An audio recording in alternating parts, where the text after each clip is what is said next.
बड़े बुजुर्ग इस तरह करते थे। सुबह की शुरुआत पूरे दिन बनी रहती थी ताजगी व स्फूर्ति। नंबर 1, आज के समय में लोग काम या फिर कंप्यूटर, मोबाइल चलाने के कारण देर रात तक जागते हैं और सुबह को देर तक सोते रहते हैं, जो सेहत के लिहाज से तो खराब होता ही है, साथ ही हमारे जीवन को भी प्रभावित करता है। पहले के लोग सदैव ब्रह्मा मुहूर्त में उठ जाते थे। शास्त्रों में भी ब्रह्मा मुहूर्त में उठना शुभ माना जाता है। यदि आप सुबह को ब्रह्मा मुहूर्त में नहीं भी उठ सकते हैं तो कम से कम 6 बजे तक उठ जाना चाहिए। नंबर 2, शास्त्रों के अनुसार प्रातः सबसे पहले बिस्तर से उठते ही अपनी दोनों हथेलियों को जोड़कर उनके दर्शन करने चाहिए और 3 से 4 बार अपने मुंह पर फेरना चाहिए।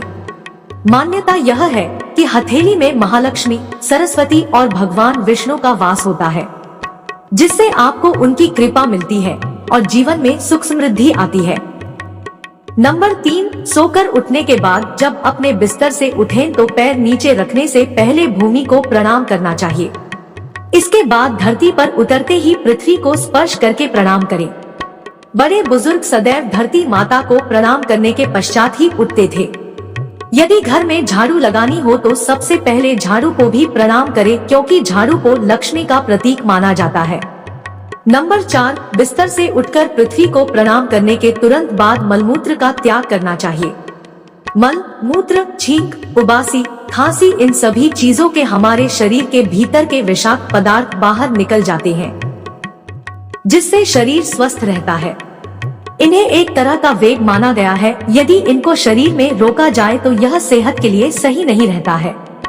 नंबर 5, हिंदू धर्म में सुबह के समय पूजा पाठ करना बहुत शुभ माना जाता है। प्रातः पूजा करने से घर में सकारात्मकता बनी रहती है।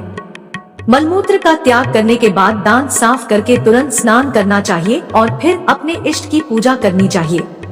पूजा के बाद तुलसी और सूर्य को प्रतिदिन जल अवश्य चढ़ाना चाहिए। इससे आपके घर में समृद्धि बनी रहती है, साथ ही मान सम्मान और तरक्की प्राप्त होती है। नंबर 6, पूजा पाठ संपन्न होने के बाद माता पिता और बड़े बुजुर्गों के पैर छूकर आशीर्वाद लेना चाहिए। जो लोग अपने से बड़ों का सम्मान करते हैं और अपने दिन की शुरुआत बड़ों के आशीर्वाद से करते हैं, वे अपने जीवन में सदैव सुखी रहते हैं, साथ ही तरक्की प्राप्त करते हैं। नंबर 7, सनातन धर्म में गाय को गौमाता कहा जाता है। धार्मिक मान्यता के अनुसार गाय में 33 कोटि देवी देवता वास करते हैं। गाय को भोजन कराने और उसकी सेवा करने से सभी देवी देवताओं का आशीर्वाद प्राप्त होता है। इसलिए प्रतिदिन भोजन बनाते समय पहली रोटी गाय के लिए निकालनी चाहिए, लेनी चाहिए, लेकिन इस बात का ध्यान रखें कि गाय को ताजी रोटी ही खिलाएं।